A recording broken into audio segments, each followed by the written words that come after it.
السلام عليكم اخوتنا الاعزاء. من تنصب التطبيق وتوصل لهاي الواجهة فدوة لعيونك، هنا تسجيل دخول لا تضغط لانه انت بعدك ما مسجل. وين تضغط هنا على هاي تسجيل حساب جديد. تمام. تسجيل دخول كوكيل ما تحتاجها، لا تضغط عليها ابد. تريد تطب وتشوف التطبيق بس دوس على تسجيل كزائر. بينما تريد هنا تضغط على تسجيل حساب جديد، هنا تضغط على هذه. تمام. تدخل اسمك مثلا احمد علي أحمد على سبيل المثال. رقم تليفونك 077 0607663 على سبيل المثال. كلمة المرور دخل أي كلمة مرور تناسبك، حتى إذا كانت يعني رقم واحد أو حرف واحد أو عدة أرقام بكيفك أنت. تمام. وراها تدوس حفظ. من تدوس حفظ راح يدخل عندك بالبرنامج طبيعي. أوكي.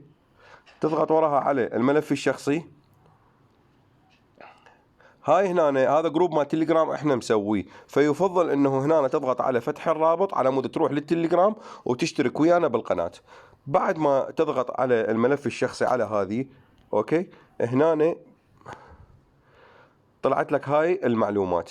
تدوس على اكمال المعلومات اذا تحب يكون افضل، على مود تدخل هاي المعلومات كلها اللي انت تحتاجها. اسم الشهرة هو اسمك بالفيس. الايميل مو ضروري، تريد تدخله او ما تدخله. التاريخ الميلادك انت. اسم الوكيل، اسم اقرب وكيل عليك، مو شرط انه هذا الوكيل اللي انت تاخذ من عنده ماسات، لا اي وكيل. ومحافظتك والقضاء وصنف الشخص. وراها تدوس حفظ. تمام شباب. هذا الرقم التسلسلي هو هذا الرقم اللي يحول لك عليه الوكيل اللي تاخذ من عنده سمارت هوم مي او مجاري او براكتو او اي ماركه. وضحت الصورة شباب؟